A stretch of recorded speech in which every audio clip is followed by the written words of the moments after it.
Romney campaign, Senator Portman.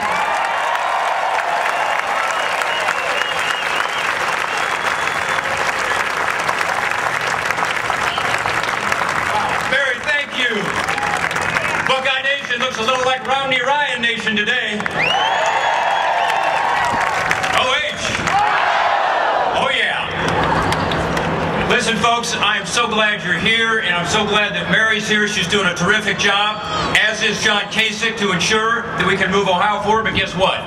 They need a partner in the White House they can work with, don't they? And I think Pat Tiberi's here too. I see him over there. Pat Tiberi's doing a terrific job for Central Ohio.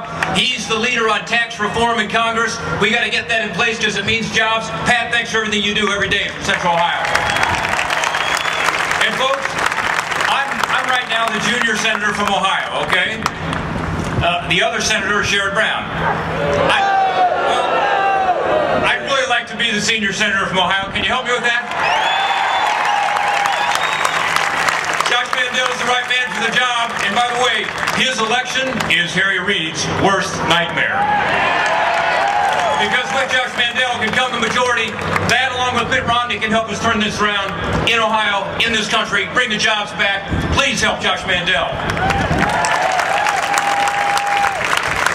Mary talked about the fact that if you haven't early voted, you should. And my deal is this. Look, some Republicans don't like to vote early. They like to go on election day. I understand that. But you know what, folks?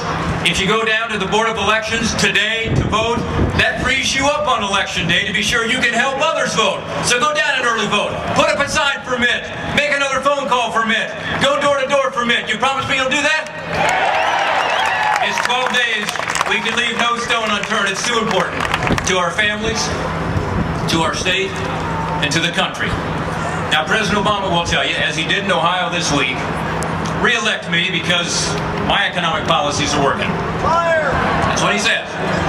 Well, let's take him at his own word. When he ran for election, what did he say? If you elect me, I'm going to cut the deficit in half.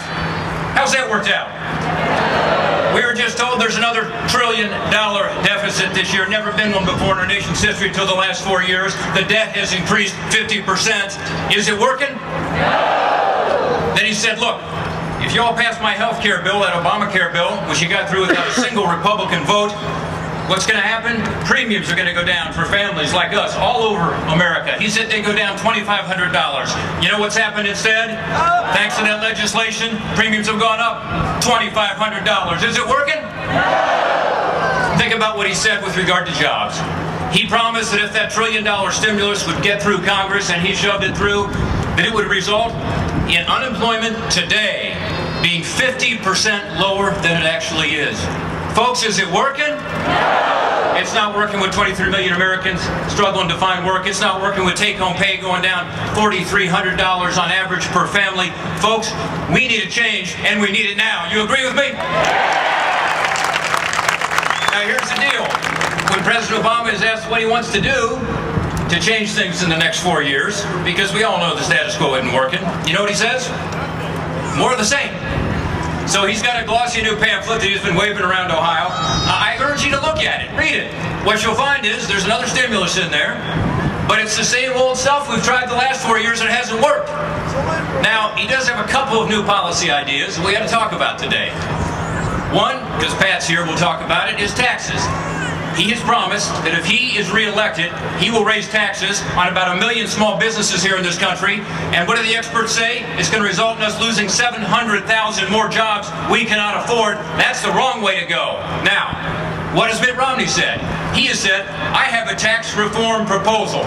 And that proposal, based on the experts, is actually going to result in creating 7 million new jobs in this country over the next decade.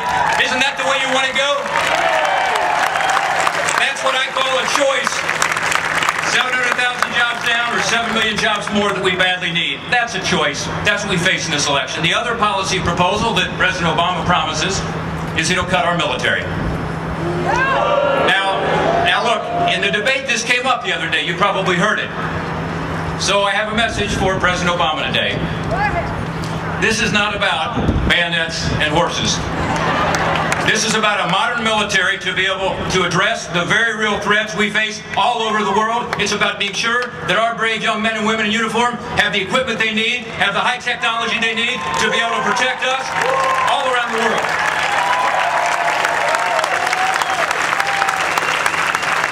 That's a choice, folks. It's a clear choice. We're really fortunate because we've got somebody running for president who gets it. Merritt just talked about the fact he understands manufacturing. He knows that our best days can be ahead of us if we can bring back manufacturing through the right tax reform, the right regulatory policies, lower health care costs. He knows that we've got the ability as Ohioans and as Americans to get back on track. He's also got a record to prove it. He's got the experience to prove it. He's got the character to prove it. He's got the policies to prove it. Folks, he's the guy who can turn things around in Washington, bring back the hope, bring back the middle-class jobs, and get this country back on track. His name's Mitt Romney. He did it as governor. He did it at the Olympics. He's going to do it for us. He's going to do it for you. Ladies and gentlemen, he is rolling to victory in Ohio. And right now, I think he's going to roll right in here to see us. Now, when he does, let's be sure we give him a warm Buckeye welcome. Tell him how much we appreciate what he's doing out there on the campaign trail and what he will do to turn things around for Ohio.